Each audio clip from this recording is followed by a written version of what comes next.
Life is a journey of constant becoming, and leadership is one of its highest forms. Every day, whether we realize it or not, we lead. We lead our thoughts, our choices, our habits, and eventually people around us. Yet today, leadership looks nothing like it used to be. The traditional playbook is fading, and a new one is emerging quietly. So, what are those skills? And how do future leaders develop them before the world demands it? If you want to be a leader one day, this is the right episode for you. Today, we are joined by Sasha Graham, a future leader coach who has helped countless emerging leaders gain clarity, build resilience, and step into a version of themselves their future requires. Hello, Sasha. Hi. How are you? I'm doing well. Thank you so much for having me. Before we dive into the aspects of leadership, the mindset and everything, let me start with asking you a question that we should ask everyone in our daily life. Okay. Are you happy? A loaded question. Am I happy? The answer to that is yes. And I'm glad that I can say that the answer to that is yes. Thank you. And why do you feel that way? I think that it comes from a place of contentment. So I can confidently say I'm really content in my life right now. Like, life feels good, and it's not because it's perfect. It's not because I have everything that I desire or want. It's just I can say it from a place of appreciation and gratitude for everything that I have now and everything that I'm building towards and everything that will come into my life in the future. And for me, that's important because what it does is it means that I'm relying intrinsically on how I feel and what I have in the moment versus giving that away and allowing myself to base my happiness or not on external factors, people, situations, places. And I think that there's a really good saying that I heard once that stuck with me, which is, if you give people or things or situations the power to feed you, you also give them the power to starve you, which basically means like your happiness goes up and down based on things that you can't control in the external environment versus the inner knowing or inner satisfaction of things are actually really good right now, and I'm working towards lots of exciting things, and there'll be bumps along the way, but like right now I'm in a place where I can say I'm just really content, and I'm grateful for being able to do that. So for me, am I happy? The answer is yes, but it's not chasing that external, when I get this, then I'll be happy. It's happy with everything that I've got now. Yeah, pursuit of happiness is a very hard thing anyways. But to disconnect yourself with everything else, you can't do it. Nobody is born by that disconnect point anyways. What was your starting point that you came to this point? You must have been chasing happiness at one point of your life. And what made you to be where you are now? Yeah, it's a good question. And I think that, the goalposts keep moving. So say, for example, like I work incredibly hard in my career to get to a certain position or whatever the case may be. And you get there with this image of it in your mind as to what that will look like, what that will feel like, the influence I'll be able to have. And more often than not, it's not that. And I think that makes you stop and question, like, I spent so long in pursuit of this particular goal with this end in mind. Like, when I get this title, then I've made it, and that sets me up. And yes, on paper, titles can look good, but if you lose yourself along the way to get in there, then you have to stop and question the purpose of doing that and was it worth it. And I think that, I've had that a couple times in my career where I've worked, sacrificed going out or friends and catching up and that type of thing to get to a particular place, and then gone, actually this doesn't feel as great as what I thought it would. And then what's the next goal? And so I guess that's what's kind of shifted for me, is that lived experience of being able to reflect and see where I've worked towards something and had this image or perception in my mind as to what that would feel like when I got it, and then the experience of it not feeling like that and kind of questioning, So, what was the journey like from being at a place where you found out that the goalpost kept on moving, and now you found the final goalpost where you know that you can't be dependent on something to be happy? It is your inner self. Yeah. So, what was the journey like from starting where you were dependent on going out, having drinks, or having a good time, to being peaceful with yourself? So, what was the journey like? Yeah, I think that it comes with growth and maturity, I suppose, as well, and experience. But look, I think there is part, like in the early parts of your career, where you are chasing goals and you are working hard to establish yourself and a name and a reputation for yourself. And I think that that's fine. I guess for me, the shift came when that started to come at the cost of, I suppose, well-being and that type of thing. And where there was a point where I felt like it was giving so much to chasing certain things or ambitions, which I think having ambitions and going after them is great. But then it was like I kind of lost myself along the way. And so the difference between where I'm now and where I was is I'm still chasing hard for things, particularly in my business. And like I said, ambition is a good thing, but it's just done from a different place now. So it's not done to prove that I deserve a title, or it's not done to prove that I'm good at my job, or that type of angle. It's done because I have a different mission, I have a different purpose, and I've done the work on myself to be really, really self-aware of what I'm good at, what I enjoy, what my values are. And I think that guides me from that internal perspective versus guiding guided by the role you should be going for or what you should be doing in your career and that type of thing. And so it's just a shift from, I guess, being guided externally to being guided more internally. It's coming from a place of self-awareness and self-trust. And thank you for sharing your journey. So one of the things about leadership is that I found interesting over time is it has changed over time. When I started to work, even though it was not long back, but that time leadership was completely different to what it is right now. Can you share some how the journey of a leader has evolved? Being a leader has evolved over time. I think I can share based on my experience. I think that, look, I've had some great experiences in my career where I was in a people-led, people-first culture, which was kind of my first glimpse into leadership and what that kind of human-centered leadership looks like. And so I'm very grateful that I had that experience.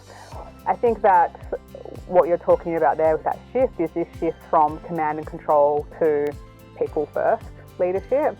I think that's what's changed over time. And interestingly enough, like all of the studies through, Gardner and those type of places that look at cultures within organizations, over the last recent years, the characteristics of successful leaders is what people call the soft skills, what I call the human skills. So it's empathy, it's resilience, it's humility. Yes, confidence and competence are in there, but they're surrounded by these other, like, more human values-led characteristics, which is that shift that you're talking about.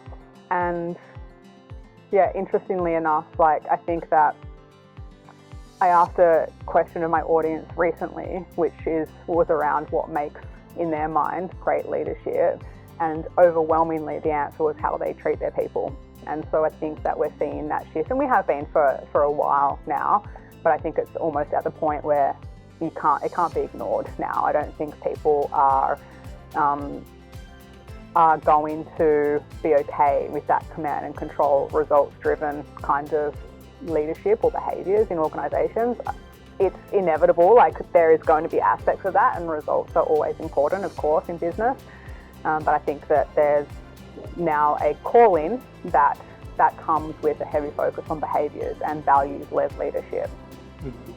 So what are some attributes that any young leader or any young individual should focus on developing them to be a leader, successful leader one day?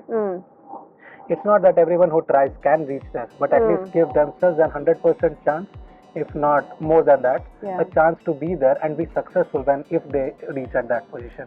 Yeah, it's a good question, and I think, like, I've done some content before of can everyone be a people leader? my view is no, because some people don't like people. Some people aren't interested in leading others. They just they don't feel comfortable. Some people don't feel comfortable in social interactions. And so I think it's important to ask yourself, do you actually want to be a people leader or not? And it's okay if the answer is no. I think being honest about that is important. But to answer your question around what characteristics can people develop, I mean, what I talk about is human behaviour. So understanding yourself and understanding others, I think, is really important. Even just a basic level of awareness of that, because it changes how you show up, it changes how you lead, it changes how you react to situations and pressure. So I think that's important. And then I think that looking at other skills, so being curious, is definitely important. Being able to ask good questions, because when you move into leadership, it becomes less about what you can do and more about how you're driving your team forward, how you're giving your team clarity. And a lot of that comes from asking questions, asking curious questions, so that you can give them the clarity, you can give them the why we're doing something. So curiosity and asking really good questions, I think, are good skills to practice. Being able to have challenging conversations, I think, is really important. I don't think that I never received any training on how to do that, and being able to do that in a way that is around collaboration and where you can get the outcome that you need. It can be really challenging in high pressure environments, but I think that that's an important skill to have. And then diversity of thought, being able to invite in different perspectives, I think as well is good. It's a good characteristic of leadership. Yeah, so becoming a good listener is a main thing. Mm-hmm. If you have to be admitting of diversified opinions, being a good listener helps a bit, I guess. Yeah. So we covered the qualities, we covered the attributes. What are certain aspects of leadership? Once you get to a leadership position, there are something that works for you to get to there, but those things don't work anymore. You people led first, or those kind of aspects. It can get you to a certain point. Then after reaching a leader, you can always keep people first, but you need to have that borderline, a line where the transition happens, where there is people first, then your opinion comes in, your decision comes in. So what are the qualities that anyone should work on to be ready when they reach there? Look, I think that in terms of, you're talking about how you get your voice heard, how you get your opinion heard. Look, there are a lot of things that you can do from a skill point of view. I always come back to, just because it's my basis of what I do now, around that self-trust. And so the challenge that a lot of people have when they move into leadership roles is not having the confidence to speak up, not having the confidence to challenge the status quo, particularly if there are bigger personalities in the room, not having the confidence to share their opinion when it differs and when there's pressure for them to just toe the line. That is a lot of the conversations that I have with clients. And so, yes, to your point, they can be people-led and have their values and be really values-driven, but then even stepping into that space, if they are a more empathetic leader, if they have in the personality profiles, there's often the more powerful, controlling, achieving personality styles, and then there's the empathetic kind of styles. If you sit on that empathetic, people-led side of things, it can be hard to get cut through when you step into bigger rooms, bigger personalities, more senior people around. And I think that often coming back to and really working on your self-trust and knowing your strengths, your unique strengths, and being able to have the confidence to put those thoughts forward is what's going to get you seen and heard in those rooms. And there's no playbook for that. You've got to do the work to understand, well, what are my values and why is this important to me, and what am I really good at, and how am I going to feel when someone challenges that idea? And the way that, based on my experience, is it's okay for our ideas to be challenged. The confidence comes from knowing to stand your ground and why you really believe in that thought, but also being able to be open to new ideas and feedback in a collaborative way. And so, yeah, I think that's probably the biggest challenge that people have then when they're stepping into those bigger rooms and those more senior roles, particularly if their style is very different. And I know that, in my experience, I was told that my style would be misunderstood because a lot of the senior leaders I was partnering with and working with were very achievement focused, had more of those red behaviours and more controlling, direct achievement focused. And so when I came in wanting to collaborate and, okay, let's really just think through that and who do we need to bring in on these things and this and that, it was very misunderstood. It was kind of like, why can't you just go and do it? Why do you need to invite 2 other people into the conversation? I just need this from you. Whereas me knowing who I was, what I wanted, what my leadership style was, I was able to not back down in that situation, be like, no, this is the reason why it has to be done this way. And so I think that it comes through. I don't think naturally you just wake up one day and you're able to do that, nor do I think you're necessarily born with it. I think leadership is a skill and people need to figure out their leadership style and then work towards that. So first they need to have an ambition as well. Yeah. Then they can figure out what their style is and then they can develop towards it. Yeah. But developing doesn't come, there is a process as well. It's not the result focus, it's the process focus. Of course. Yeah. And the process is daily habits, the daily routines that anyone has to get to now so that in decades later they can be a leader and an effective one. Yeah. So what are some of those daily routine or habits that they can have, some points that they should be doing or it is a recommendation so that way they can develop themselves to be an effective one once they reach there? Yeah. The 2 that stand out to me and what I work with my clients on is, one of them is you've got to take action. So the only way that we change or shift how we show up, how we build ourselves for those leadership roles is through taking action. Now, it doesn't need to be big, massive action. It can be very small actions such as, okay, if I have a thought in this meeting today, I'm going to share it. I'm not going to keep it to myself. Or, okay, I actually didn't really like how this person spoke to me. I feel like I need to address it, so I'm going to figure out how to do that. It's like daily actions that start to prove and show your brain that this is how you show up now and this is the type of leader that you want to be. And so it's kind of like those 1%, I call them the 1% shifts. Like, what can you be doing daily? Not big, massive steps, but what can you be doing daily to move yourself towards the type of person that you want to be or the type of leader that you want to be? And that then pays into your self-trust bank because you start showing yourself evidence of, oh, I'm actually, like, I can do this. I'm capable of doing this. I think reflection is important as well as another habit. So, like, what's going well? Where do I need to, where do I want to keep focusing on? Where do I need extra support with? That kind of reflection practice. It doesn't need to be every day, but I think maybe once a week, particularly if you're working towards something. How did I handle that situation this week? Or, when that came up, was there something different that I could have done that would have moved me towards where I want to be going? I think is important. And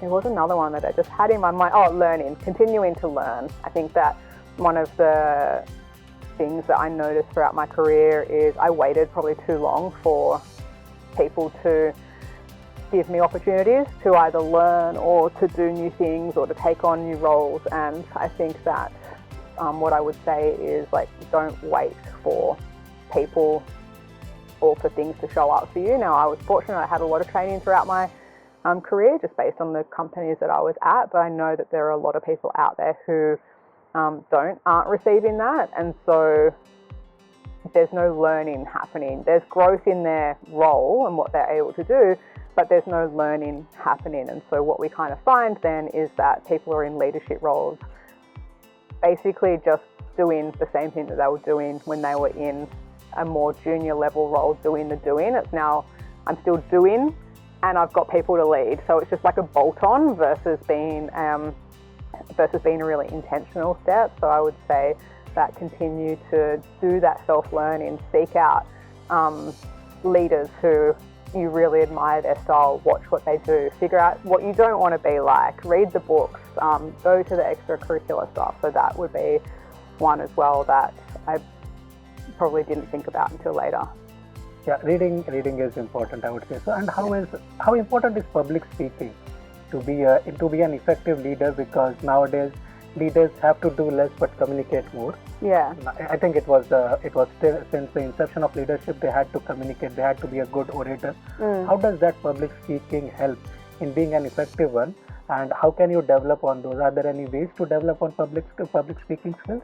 Yeah, it's a good question. I think that if we even zoom out from public speaking, like communication in general is really important because it's what gives people confidence in what you're doing and what you're saying, which is really important as you move into more senior roles. And I remember someone early in my career saying to me, Sasha, I know that you know what you're talking about and I know that you've got the right answer, but you're not giving me the confidence that you know what you're talking about.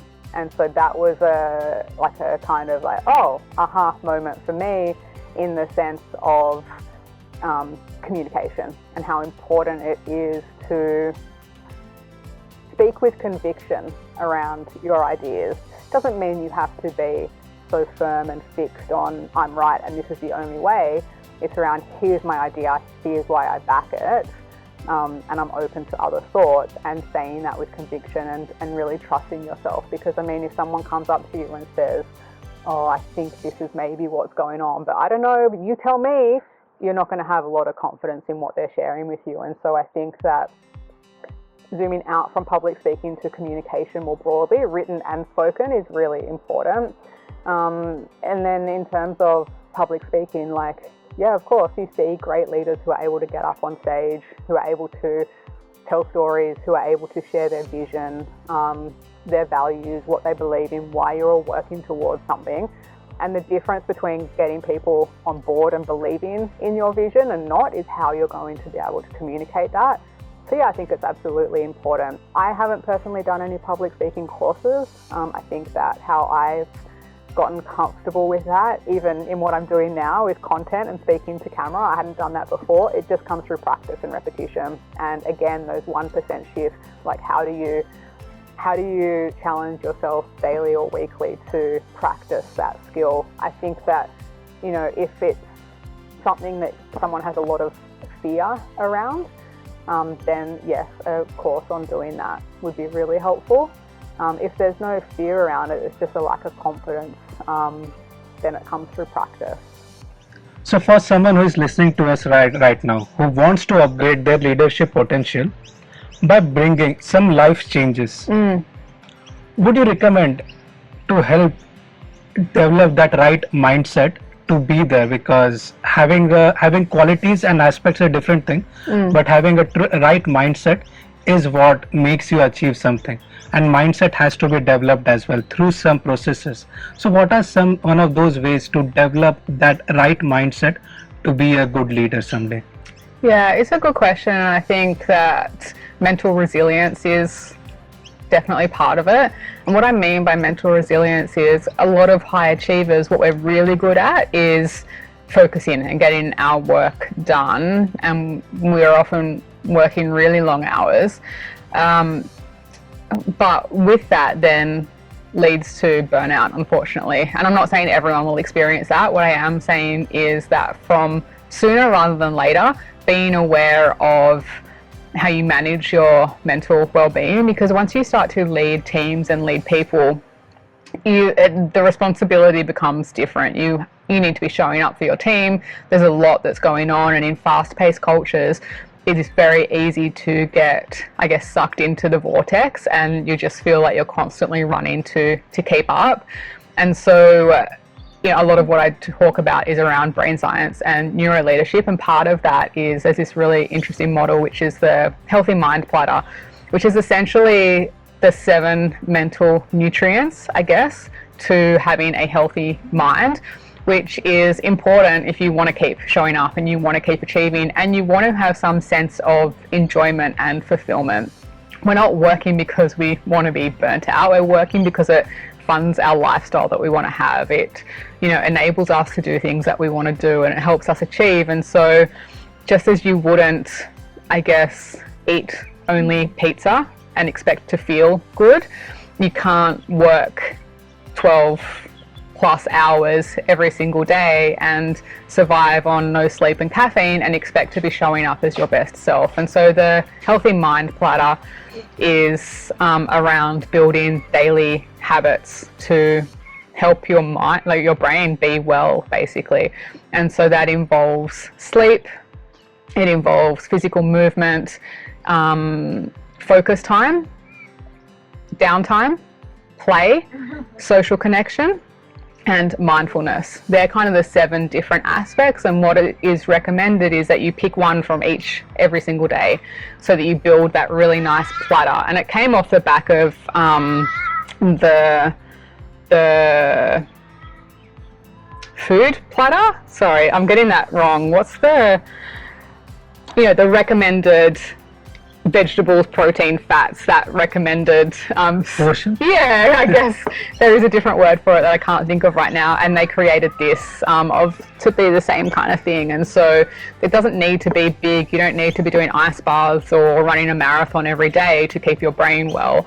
It's like, okay, 7 to 8 hours sleep or whatever's kind of right for you.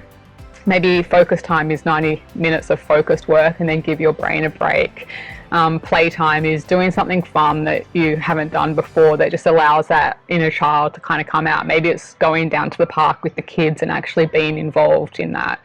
Mindfulness is around that meditation, that reflection. That could be for 10 minutes. It doesn't need to be an hour type thing. Physical movement doesn't have to be a 45-minute gym workout. It could be a 10-minute walk around the block. And so it's how do you, I think for high achievers, and having experienced burnout myself, it's how do you have that in your consciousness to make an effort daily. It doesn't have to be perfect, but how do you at least have the awareness to try and balance that out to continue showing up as your best self, and also not being absorbed by your career, but remembering that it's one part of your life, and there's also this whole other part which is you as a partner, family member, friends. Like all of that still needs to be taken care of and nurtured, and that requires intention. Mm-hmm.